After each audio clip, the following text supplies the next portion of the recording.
வணக்கம். வாஷிங்டனில் இருந்து அகத்தியன். புது புது வடிவங்களில் புகுத்தப்படும் ஹிந்தியை எதிர்த்து சுமார் 30 ஆண்டுகளுக்கு முன்பே கவிஞர் கங்கை மணிமாறன் எழுதிய தெறி கவிதை. பாக்குளித்த தமிழ் இருக்க பசையற்ற ஹிந்தி மொழி பந்திக்கு வருவதென்ன சரியா? முன்பு தீ குளித்த தமிழ் மறவர் திசை வணங்கி மீண்டும் ஒரு தீ மூட்டத்தான் இந்த சதியா? நாடெல்லாம் ஹிந்தி மொழி நடமாட வேண்டும் எனில் நமது ஒருமைப்பாடு என்ன கனவா?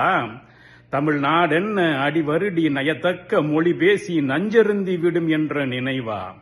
இடைவேளை விட்டு விட்டு இடையசைத்து வருவது இந்த இந்தி மகளுக்கு ஒரு கேடா? தமிழ் படை என்றும் ஹிந்திக்கு பகை என்று தெரியாதா? பாம்புக்கு புற்று எங்கள் வீடா? அஞ்சலிலும் தொலைக்காட்சி அறிவிப்பு பலகையிலும் ஆயத்தம் செய்வது முன்னுரையா? எமை வஞ்சிக்க பல திட்டம் வகுத்தாலும் வேலைக்கு வாய்ப்பென்று சொல்வதொரு கலையா? சொல்லில் உயர்வு தமிழ் சொல்லிருக்க ஹிந்தி எனும் சூதாட்ட மொழி தேவைதானா? அட கல் தோன்றி மண் தோன்றா காலத்தே மூத்த மொழி எங்கள் மொழி என்பதெல்லாம் வீண் கதைதானா? எழுதுகோல் ஆண்பாலாம், எழுதும் தாள் பெண்பாலாம், இதை கூறும் ஹிந்தி ஒரு மொழியா?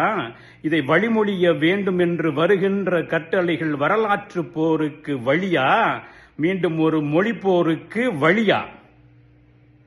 எங்கள் மொழி எங்கள் உயிர். நன்றி. தமிழண்டா.